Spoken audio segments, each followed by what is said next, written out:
Attend the world's best business workshop led by America's #1 business coach for free by subscribing on iTunes and leaving us an objective review. Claim your tickets by emailing us proof that you did it and your contact information to info@thrivetimeshow.com. I just want to yell, hey. You know, the whole street vendor scene is really, I think if the whole, like, haircut business, photography business, DJ business, consulting business, optometry business, auto auction business, chiropractic business, dog training business, real estate photography business, and phone store business doesn't work out, I'm going to go into being a street performer. Well, I can play the wood block. I mean, check it out. I've got the talent. Listen to what this is something I've been working on. Here we go. Now, I don't have a block of wood with me. What I do is I have a laminated cue card. You have a pinion block here. Well, I have a laminated cue card, so what I can do is oh, you got a pinion block? Okay. So I take this. This is again, a lot of people are out there saying, gosh, why doesn't the show teach us deep things that matter? Well, one of the things that matters is, I mean, I'm not going to let all the listeners escape without learning how to play the block of wood. Block of wood. So what you do is you gather on a street corner and you say, all right, everybody, gather around, gather, and this is incredible. I'm telling you, you're going to miss out on the show of a lifetime. Hear ye. This show is going to be incredible. I have 3 incredible tricks I'm going to do, and you, my friends, are going to get a chance to see this performance, because you got to talk loud like that if you're going to get the attention as a street vendor. Right? Arms going. So people are gathering, and I'll have some guy with real talent around me playing the buckets.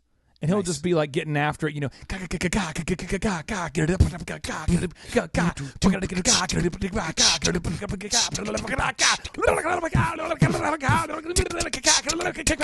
what's gonna happen. Now I have a guy next to me, and he's sitting, he's kind of beatbox. He's like, people are thinking this might be something, you know. What's going on here? And I have a really fit guy. He's just really fit, who can like do flips and stuff. Backflips all over. And all these guys will be demonstrating talents, but the real talent will be me going. There he goes. Right on, babies, I got a fever, and the only cure is more wood block, more pinion block. And I'll bang on the microphone like.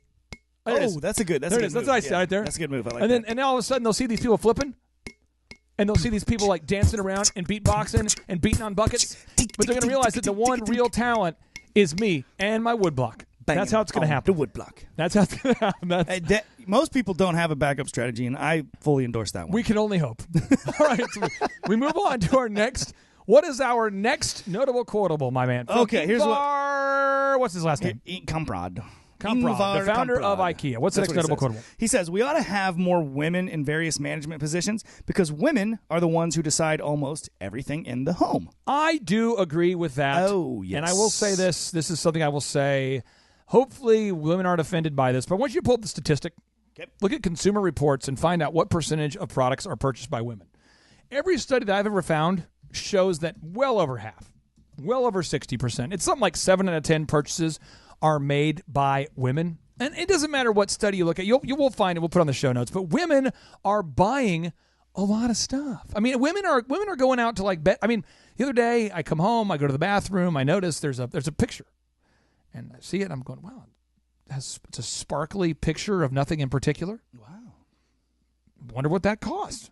I'm glad I bought it. I look, and there's $200 right there. It's $200 for the picture of nothing that has the sparkles on it. Okay, makes sense. I mean, and women are like, I really want to get shutters. They're wood, and they open up, and they shut. They're like, it's like, what are those shutters, Chuck, called? Where you shut the wooden shutters? Are they Venetian blinds? Is that a thing? I think that might be a thing. We don't know. Sure. We don't know. We don't know. We just bear pigs. So all I would just say is that women are buying the majority of things. So a lot of businesses. I can tell you that globally they control $20 trillion of annual consumer spending. Where'd you get that from? The Harvard Business Review. Oh, see, women are buying things. Yeah. Globally, they control what? $20 trillion in annual consumer spending.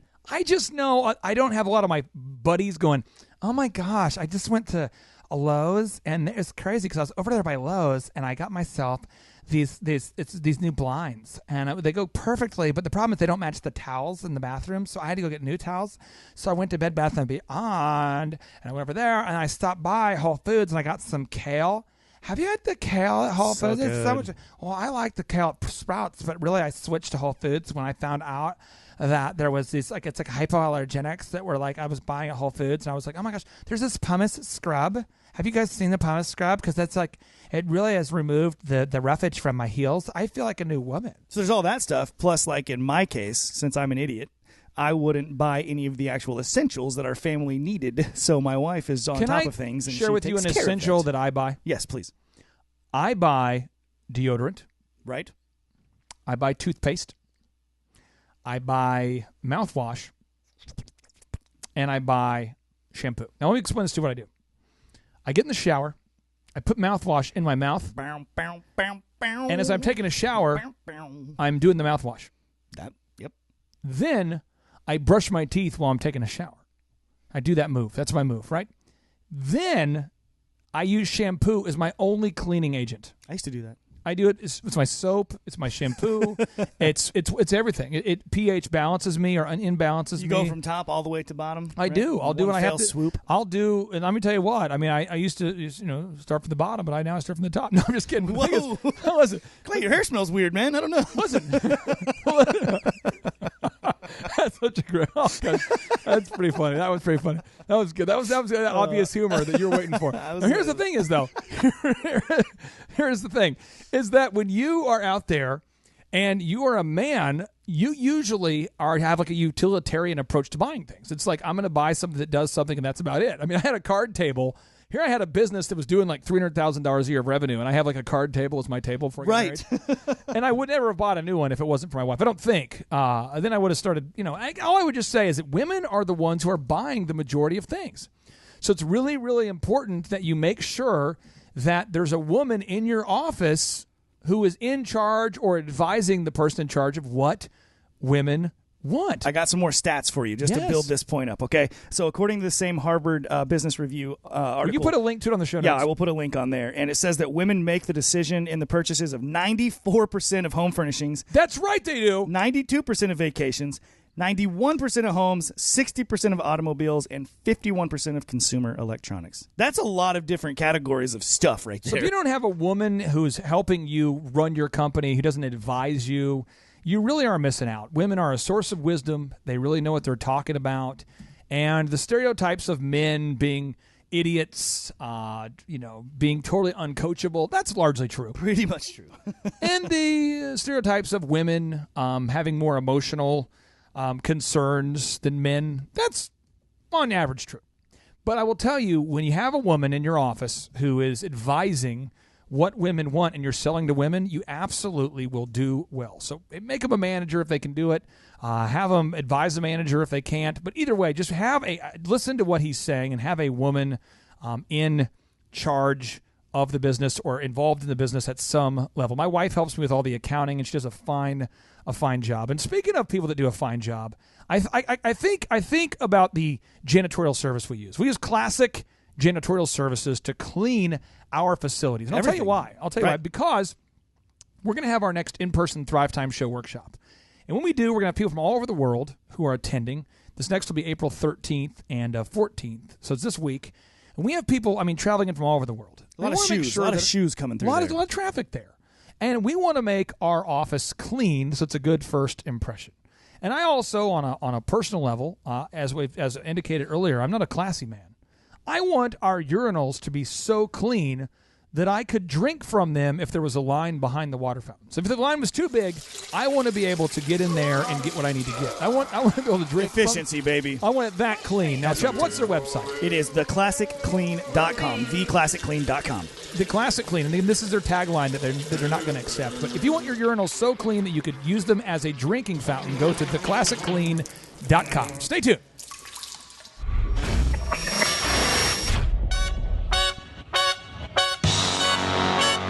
Attend the world's best business workshop led by America's #1 business coach for free by subscribing on iTunes and leaving us an objective review.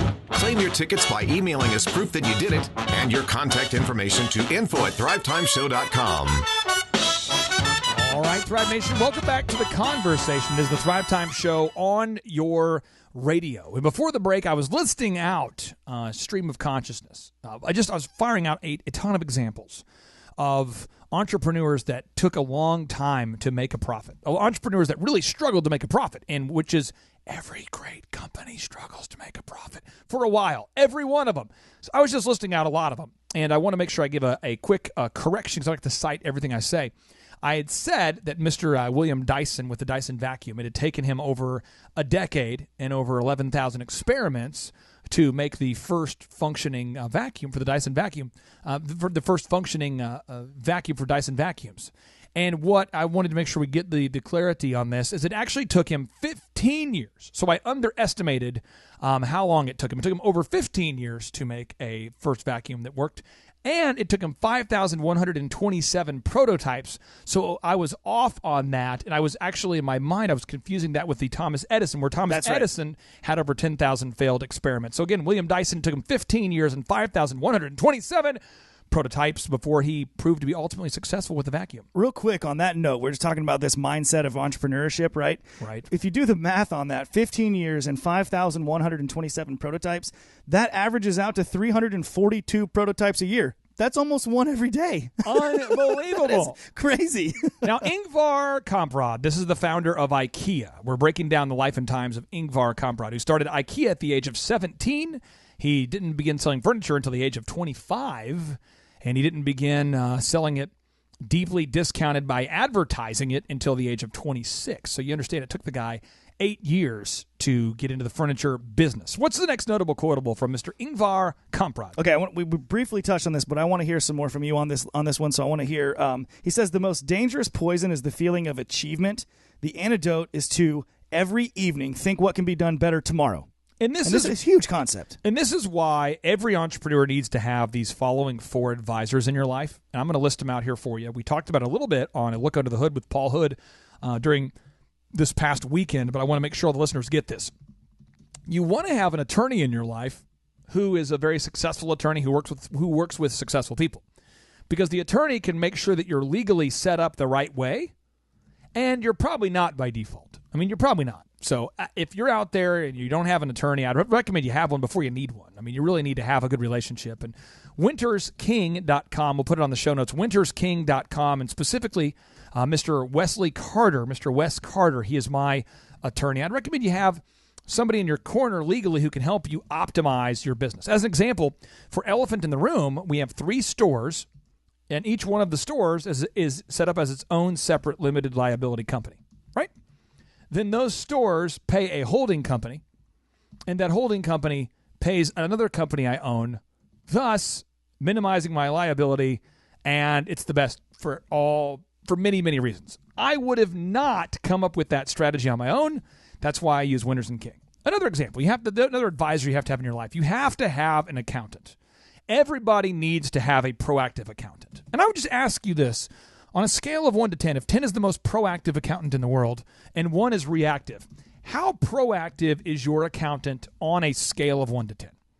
And if you rated your accountant as like a 8 or below, I would highly recommend you go to hoodcpas.com. That's hoodcpas.com. And that you would schedule a one-on-one consultation with Paul Hood and his team there. And they're actually going to give you a free copy of Warren Buffett's book, Snowball, for all of our listeners. He's giving you a free copy of Warren Buffett's only authorized biography. The book called Snowball can be yours for free. All you have to do is go to hoodcpas.com and schedule your consultation. The third advisor every entrepreneur needs to have is you need to have a financial advisor. And Paul Hood also is licensed to be a financial advisor, but you need to have somebody who's looking at your finances and making sure you're investing in things that make sense. I'll give you some tips real quick. If you buy a house that's the beat-up house in the nice neighborhood. That's a tip. You make money when you buy a house, right? So right away you buy the small house in the nice neighborhood, then the value is going to go up over time, and that's a move. You know, if you're going to buy a house, you might as well buy one that you can add value to.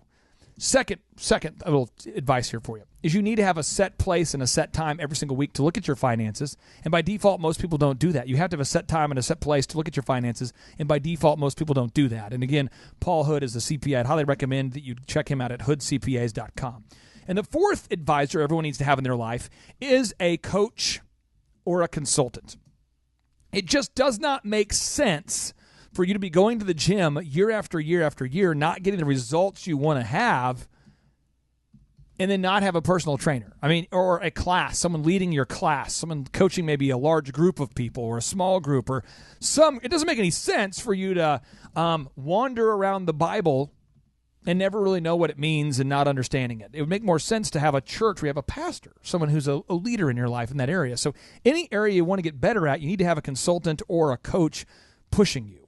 If that wasn't the case, NBA players, they would just sign them out of high school or out of college, and they would just assign them to a team, and that team would just call the plays themselves. Everybody needs to have a coach, someone to push you to be your best, somebody who is going to help you perform at your peak, to point out the obvious things that maybe you don't see right in front of you, the things where they're obvious to a coach, but they're not obvious to you. And I would just quote from Fortune magazine. There's an article called "The Best Advice I Ever Got." It's the best advice I ever got. This is from Fortune magazine. Eric Schmidt, he says, "The best advice I ever got was to hire a coach. The advice that sticks out to me I got was from John Doerr, the famous venture capitalist, who in 2001 said to the CEO of Google, 'My advice to you is to have a coach. The coach,' he said, 'I should have is Bill Campbell.'" By the way, Bill Campbell was the coach who coached both Bill Gates, he coached Steve Jobs. Bill Campbell was the coach of Steve Jobs from Apple. He was the coach of Jeff Bezos with Amazon, and he was the coach of Larry and Sergey with Google. And he said, this is Eric Schmidt speaking. He says, "I initially resented the advice because, after all, I was the CEO. I was pretty experienced. Why would I need a coach? Am I doing something wrong? My argument was, how could a coach advise me if I'm the best person in the world at doing this? But that's not what a coach does, baby. No, the coach doesn't." He didn't say baby. I said baby. My babies. The coach doesn't have to play the sport as well as you do, baby. They have to watch you and get you to be your best, baby. He doesn't say baby. I just add baby every time. That's just something I'm doing. In the business context, a coach is not a repetitious coach, baby. A business coach is somebody who looks at something, baby, with another set of baby eyes and describes it in his own baby words and discusses how to approach the problem, baby. Now, again, Eric Schmidt never said baby. Babies. But this is my radio show, and I can do what I want to. So I would just encourage you out there, if you don't have a business coach, baby, that's me talking to you. If you don't have a business coach, you got to have a business coach. Now, the next notable quotable coming in hot from Ingvar Kamprad is what there, Mr. Chubb? To design a desk which may cost $1,000 is easy for a furniture designer, but to design a functional and good desk which shall cost only $50 can only be done by the very best. Repeat that again one more time. He says, to design a desk which may cost $1,000 is easy for a furniture designer, but to design a functional and good desk which shall cost only $50 can only be done by the very best. One of our show sponsors, they designed a no-brainer. I love this no-brainer. No matter what industry I'm in, I love this no-brainer. It's called Platinum Pest. And they could have designed a no-brainer that would cost $100 to try them out. They're a pest control company. I don't know if you're listening right now and you're passionate about pest control. I don't know if you're going, yes, pest control, I love it. I love pest control. I love controlling the pest. It's so exciting. Oh, my gosh. Should we go to IKEA or should we go to the pest control store? Let's do both. I tell you what, let's go to the pest control store, then let's go to the toilet store, and then after we go there, then let's go to IKEA. Store. Hey, toilet store called. Hey, toilet store called. Where'd you get that?